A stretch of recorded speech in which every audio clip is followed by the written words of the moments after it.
Now, Nas he was coming in like doing tours. He was coming in from London, UK. He was with Khalees, his wife, and everything is blissful. He doing everything. He just signed a deal with not Jay Z, but Def Jam, and he's leaving Columbia. But there's a major problem on the horizon. Nas is pissed. I mean, he was super pissed. The greatest rapper, one of the greatest rappers of the game, right? He's a prolific thinker. So when he's writing or he gets inspired, he just go in and starts writing.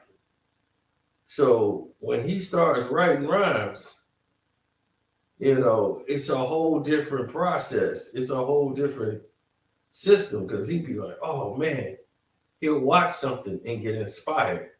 He'll hear something and get inspired. But whatever inspired him, Nas decided to start writing rhymes. And when he was writing,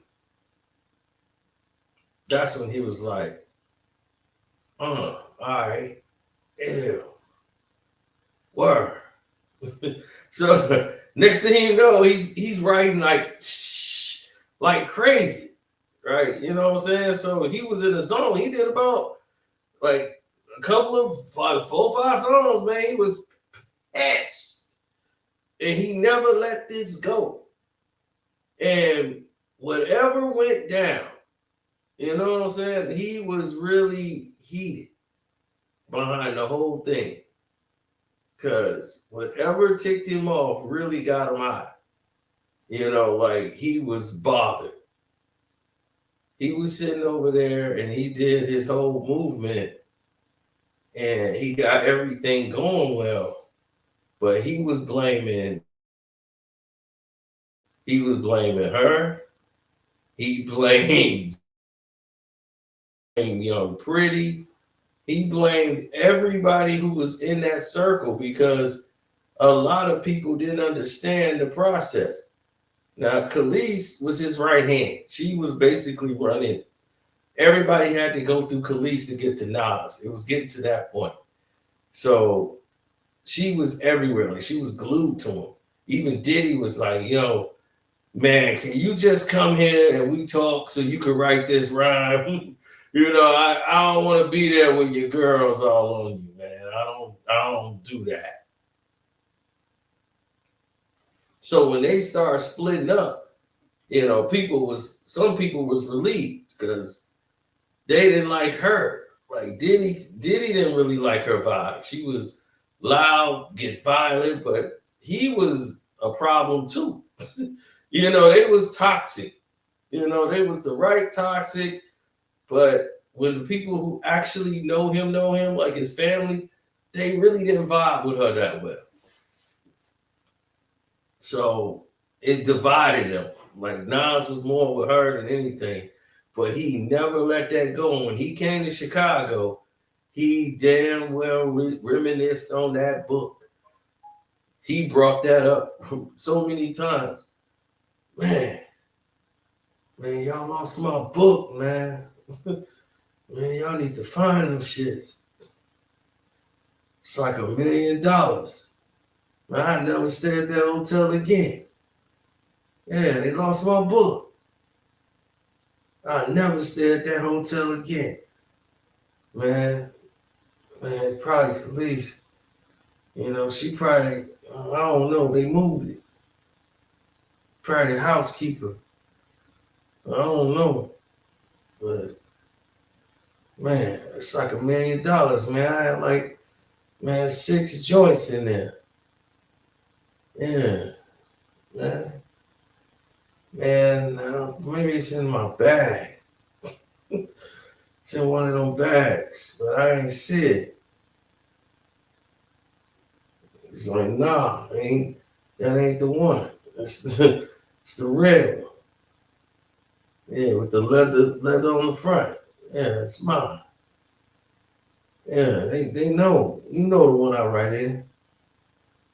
No. Man, so he was just upset. And he was un-Nas, you know what I'm saying? You know, Nas is chill and cool. It went from chill to cool to angry. He got real angry. He was drinking Hennessy, drinking yak, or whatever, he got angry. And he just started lashing out. And he was with Young Pretty now. And then they was in their Lexus following behind Nas. And when they got to where they was going, he was in a full out argument with Khalees. He was taking it out on her, and I never heard Nas yell in my life. So they they heard it, and they was like, "Nah, man, he was gone crazy, man. He grabbed her by the neck and everything, man. It started with the book, and they got an argument over something, and you know what I'm saying? He grabbed her by the throat, she hit him, and all kind of stuff, man. So it was bad.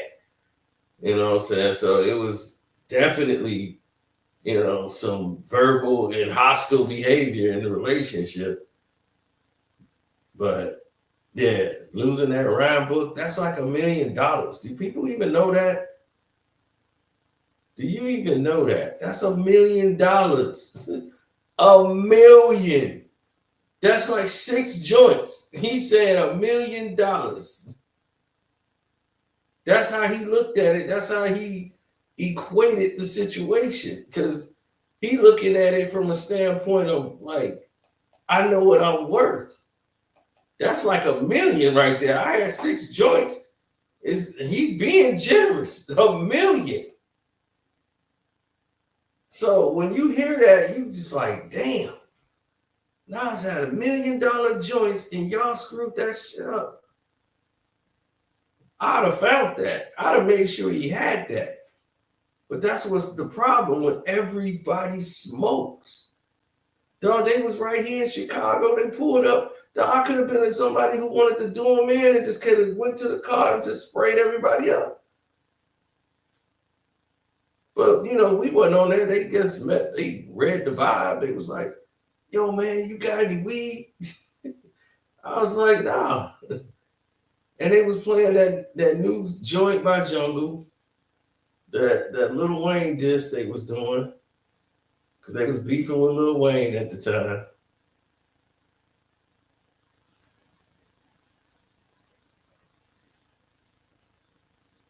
So it was just slick stuff going back and forth. But yeah, people don't understand how important rhymes are, man, and what a rhyme book is, and all of these things. And these little things matter. And I don't know. I think Khalees could have took that, hid that book, told him he lost it, and she'll probably bring that out herself one day. Be like, Nas lost rhyme book. I mean, seriously. You can't put that past anybody.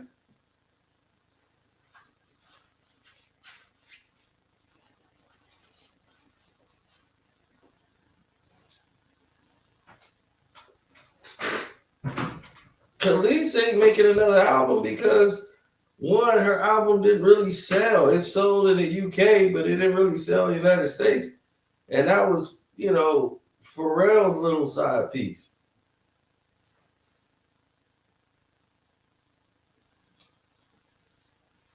Khalees's attitude, she just didn't have she didn't know how to talk to people and executives. And definitely you ain't gonna get a good vibe with Diddy if you don't know how to talk to people. Especially a female that don't know how to talk to people. And he definitely wasn't gonna mess with Nas woman. You know, that everybody didn't want nothing to do with her. Like Jay didn't even really want to. Even if he had the opportunity, he just said hi one time, but he was not interested in no Khalees. No, it's too much fire there for him. That's not submission. That's fire. That's that toxic fire you don't even want to deal with. But I would never know if Nas found that rhyme book. But whatever happened, it was very, very important to Nas. Whatever inspired him to write, and he lost that book and lost them rhymes, You know, because Nas, I'm gonna tell y'all the secret. Well, this ain't a secret. Y'all should know. Nas don't remember no raps. He remembers Illmatic, and that's it. And probably a couple of joints from the It Was Written. But you ask him to do something off the Magic Part 3, you won't be out of luck. He know a couple of lines off of each of his rhymes. He don't really know his raps like that anymore. That's because drinking and smoking like that all them years, you know, that stuff takes its toll. Then it starts working in reverse on you and start coming after you.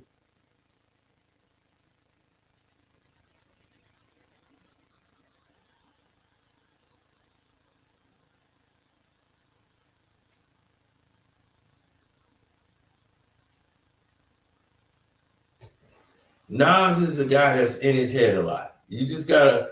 Everybody wants to be around Nas. That was the thing back then. Everybody wanted to be around Nas. Like, man, I gotta get around Nas. Jay-Z wanted to get around Nas. I want to see how he think. I want to see how he move.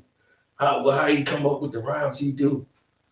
You know, like what's his process? You know, that's why he was in there with the girl trying to ask her questions about Nas. He like, damn, dude, what's wrong with you? He wanted to copy Nas so much.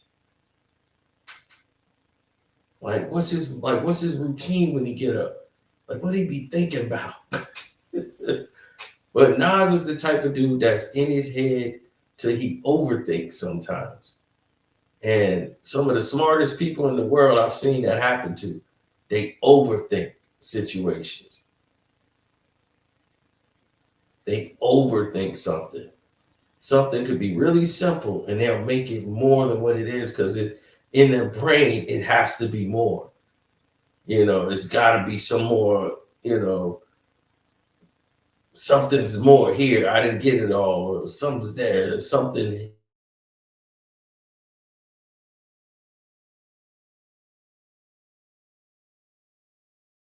You know, you got to learn how to rest your brain. If you don't know how to rest your brain, you're going to be in trouble. A lot of people sleep. It don't mean you're resting your brain. Your brain could be going 1,000 miles an hour even while you're sleeping. Got to learn how to rest your brain. So a lot of people think they sleep. That's for your body.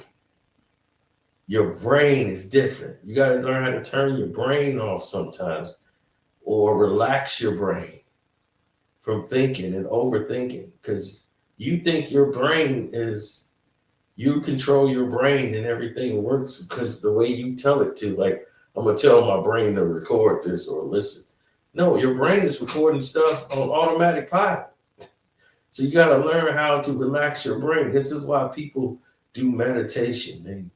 They start breathing and they're trying to relax not just their bodies, but their brains. Meditation is brain, okay? Not body.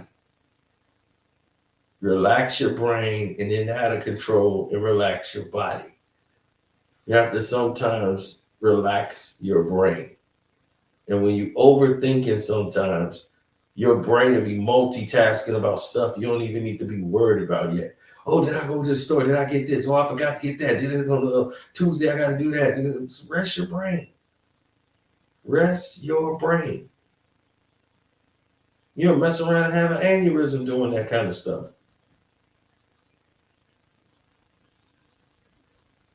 It'll be okay. You will survive. Life moves on. It's a crazy, crazy world.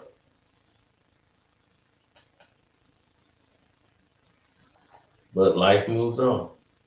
So anyway, it's your boy Carcino, man. I'm out. My Patreons, love y'all, man. Thanks for rocking with me. I got you.